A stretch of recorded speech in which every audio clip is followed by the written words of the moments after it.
ছবি রাখবো আপনাদের সামনে। দিলীপ ঘোষ দেখতে পাচ্ছেন, তার নেতৃত্বে মিছিল চলছে।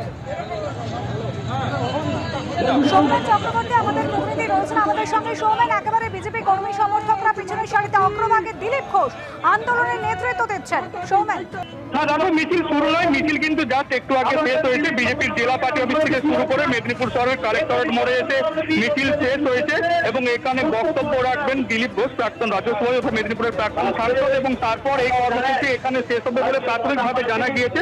এবং সেই মতো আমরা দেখতে পাচ্ছি দিলীপ ঘোষের পাশাপাশি মেদিনীপুর সাংগঠনিক জেলার জেলা সভাপতি সহ বিজেপি নেতৃত্ব তারা কালেক্টরেট মোড়ে ডিএম অফিসের গেটের সামনে এসে উপস্থিত হয়েছেন। সঙ্গে থাকো। মেদিনীপুরে বিজেপির কর্মী সমর্থকদের থানা ঘেরাও অভিযান ছিল এবং তারপর মেদিনীপুর শহরে মিছিল রয়েছে, সেই আন্দোলনের নেতৃত্ব দিচ্ছেন দিলীপ ঘোষ। আমাদের বাংলার বাপ, যিনি আজকে সারা ভারতবর্ষে পরিচিত, পশ্চিমবাংলায় ভারতীয় জনতা পার্টিকে যিনি তিল করে চিরোত্তমা করেছেন, সেই সম্মানীয় দিলীপ ঘোষ মহাশয়, তাকে আমার শ্রদ্ধা, শুভেচ্ছা, অভিনন্দন। সঙ্গে রয়েছেন ভারতীয় জনতা পার্টির এই মেদিনীপুর সাংগঠনিক জেলার সর্বস্তরের নেতৃত্ব এবং পথ চলতি মানুষ, দোকানদার, সবাইকে আমার তরফ থেকে শ্রদ্ধা, শুভেচ্ছা, অভিনন্দন জানাই। তো আপনারা জানেন আজকে সারা পশ্চিমবাংলা, শুধু সারা পশ্চিমবাংলা নয়, সারা ভারতবর্ষের মানুষ বিচার চাইছে। আর্জি করে যে ডাক্তার, তার বিচার চাইছে, তাকে যে নির্মমভাবে হত্যা করা হয়েছে। মেদিনীপুরে যখন দিলীপ ঘোষ, অন্যদিকে নোয়াপাড়ায় অর্জুন সিং, বিজেপি থানা ঘেরাও কর্মসূচি, তার নেতৃত্বে রয়েছেন অর্জুন সিং। সমীরণ পাল রয়েছেন আমাদের সঙ্গে। সমীরণ,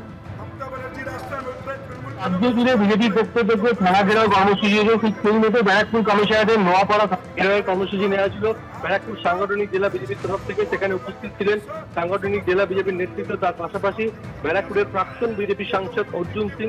তিনি সেখানে গিয়ে স্পষ্ট বলেন যে এখানে রাজ্য সরকারের যে স্বাস্থ্য ব্যবস্থা, সেখানে কোটি কোটি টাকার দুর্নীতি রয়েছে, সেই দুর্নীতি আড়াল করার চেষ্টা করছে প্রশাসন, এবং সেই নিয়ে তিনি সর্বজনীন। তুমি জানো যে গতকাল স্বাস্থ্য ভবন ঘেরাও যে কর্মসূচি অভিযানে, সেখানে অর্জুন সিং রীতিমতো 4 কিলোমিটার প্রায় পায়ে হেঁটে পৌঁছান স্বাস্থ্য ভবনের কাছে পর্যন্ত, এবং তিনি জানিয়েছেন যে এই আন্দোলন আরো তীব্রতর হবে। আজকে জেলার বিভিন্ন জায়গায় বিজেপির পক্ষ থেকে থানা ঘেরাও কর্মসূচি রয়েছে আর্থিকভাবে ঘটনার দোষীদের শাস্তির দাবিতে।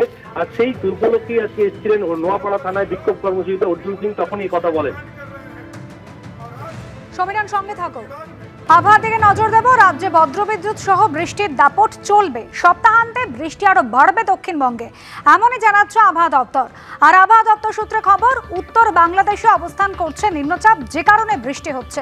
অরিত্রিক ভট্টাচার্য আমাদের প্রতিনিধি রয়েছেন আমাদের সঙ্গে। অরিত্রিক, গত কয়েকদিন ধরে আকাশের মুখ ভার, আবহাওয়া দপ্তর বলছে বৃষ্টি আরো বাড়বে।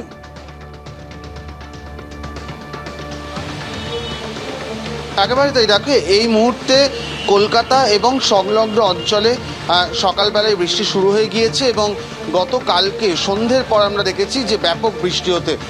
এই মুহূর্তে আমরা বিধাননগরে রয়েছি, সেখানেও কিন্তু বেশ জোরে বৃষ্টি পড়ছে, যেটা বলা হচ্ছে যে নিম্নচাপ তৈরি হয়েছে উত্তর বাংলাদেশে, তার অবস্থান ধীর গতিতে সেটা পশ্চিম দিকে এগোচ্ছে। আগামী 24 ঘন্টা এটা বাংলা পেরোবে এবং পশ্চিমবঙ্গের উপর দিয়ে এটি আগামী 2-3 দিনে ঝাড়খণ্ডে যাবে। পাশাপাশি বিহার থেকে বাংলার ওপর দিয়ে নিম্নচাপ এলাকা, যেটা বললাম, সেটা হয়ে বঙ্গোপসাগর পর্যন্ত মৌসুমি অক্ষরেখা বিস্তৃত হয়ে রয়েছে। তার জেরেই কিন্তু বৃষ্টি, উইকেন্ডে বৃষ্টি আরও ভারী হবে যেমনই সম্ভাবনা।